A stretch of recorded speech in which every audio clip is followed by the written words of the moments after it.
It's a me Luigi Marinus Gaming, and today I'm gonna review Lightyear.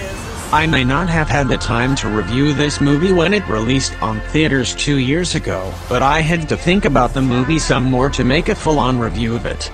I still remember my theater screening being one of my favorite theater experiences ever.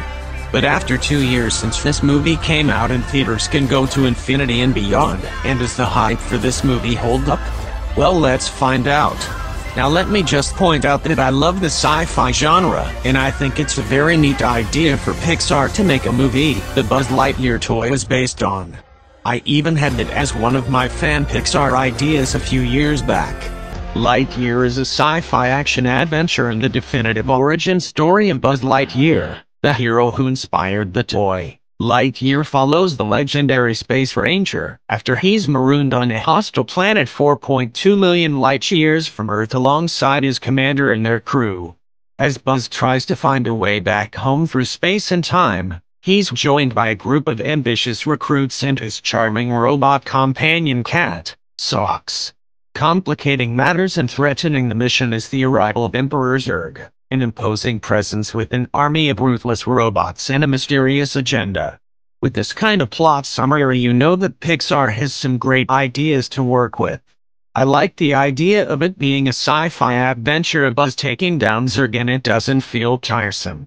So Lightyear is about Buzz Lightyear, a space ranger in Star Command, and his commanding officer and best friend, Alicia Hawthorne, explore the habitable planet, Tikani Prime, with their new recruit, Featheringhamston.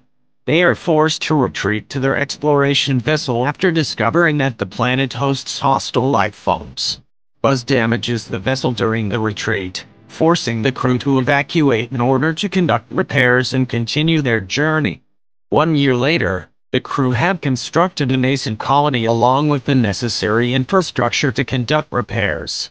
Buzz volunteers to test hyperspace fuel, a key component of the repairs.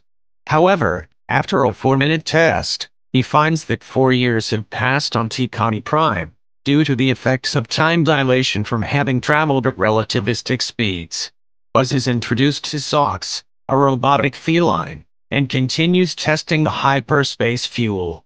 With every test, 4 more years pass on Tikani Prime, until eventually over 62 years have passed.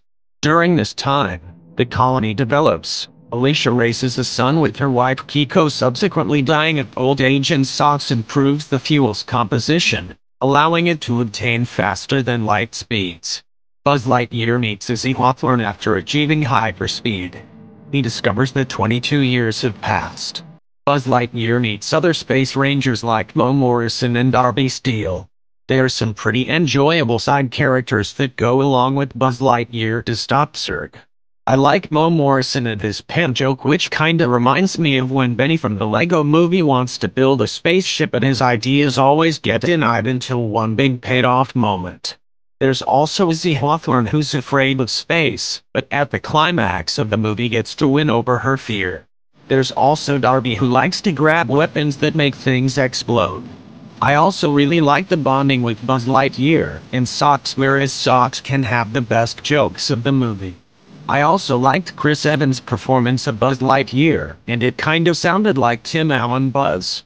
Later on in the movie, there is this Zurg plot twist villain reveal where he turns out to be an alternate version of Buzz Lightyear, which was a plot twist in a similar way of the Lego Movie too, and honestly I'm kinda mixed on this part of the movie.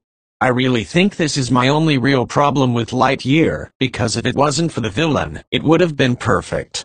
So apparently Zurg is Buzz from the future, and his plans can be kinda confusing. And not to mention that they kinda retconned the plot hole in Toy Story 2 of Zurg being Buzz's father. I get his motivation in this movie, but it doesn't really work in my opinion. After Buzz Lightyear refuses to work with Zurg, he gets captured by Zurg. Meanwhile, Buzz's friends come to save Buzz. After Zurg gets defeated, they go back home to their planet they marooned and get congratulated. I only really had one problem with this movie, and that was the villain. Of course, I think he could have been written better, but nonetheless I really did like the story this movie was telling and the message behind it, which is that people can learn from their mistakes. It's kinda relatable.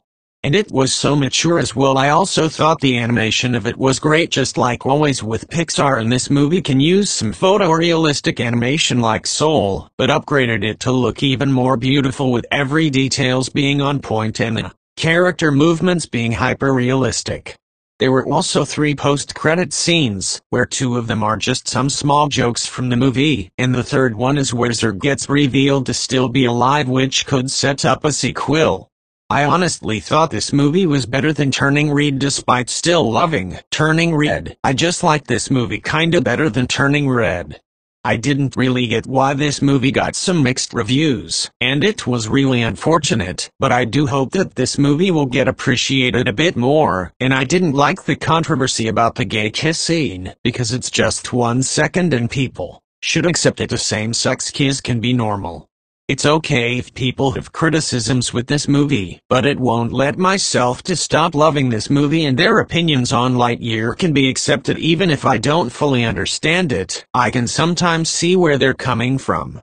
But anyways, I really loved Lightyear, even if it might not be my favorite movie of all time as I hoped it would be back, and it's still in my top 20 favorite movies and top 10 favorite Pixar movies for me. While I would rather not compare this movie to Toy Story and instead see it as its own thing, I can say now that it's not quite as good as, say, Toy Story 4 or Toy Story 3, but I do like it more than Toy Story 2 and Toy Story 1, which I still love though. But man, did Lightyear do what Pixar does best, and that is to be top-tier Pixar, and with Lightyear it did not disappoint. Honestly, I would consider Lightyear different from most Pixar movies, since it doesn't really have a duo like most Pixar movies, and just like Turning Red, the main characters is mostly with a group of people, and I like that it wasn't about inanimate objects coming to life or the main character having a transformation like Coco with Miguel turning into a skeleton, Luca turning into a human or sea monster, Soul with Joe turning into a cat, and Turning Red with May turning into a red panda. While I do think Soul and Coco are better than Lightyear, I am just glad that recent Pixar movies don't use the character transformation cliché. Even though I did love those movies, I felt like it has been becoming a common trope for Pixar movies. And hopefully Pixar would make more spin-offs, like maybe a Lightyear-styled Woody movie with Chris Pratt voicing Woody. I will admit I may have overhyped Lightyear back in 2022, but to be honest, I still think it mostly holds up despite its Zurg reveal. I would say compared to the other Pixar movies released in the 2020s that Soul is still my favorite Pixar movie of this decade so far, and also in general. Then comes Elemental, then Inside Out 2, Lightyear, Onward, Turning Red, and Luca. But with that said, I would rate Lightyear a 10 out of 10. Pixar has done it again. They made another masterpiece. But that's all for my review for Lightyear. Hopefully you enjoyed it.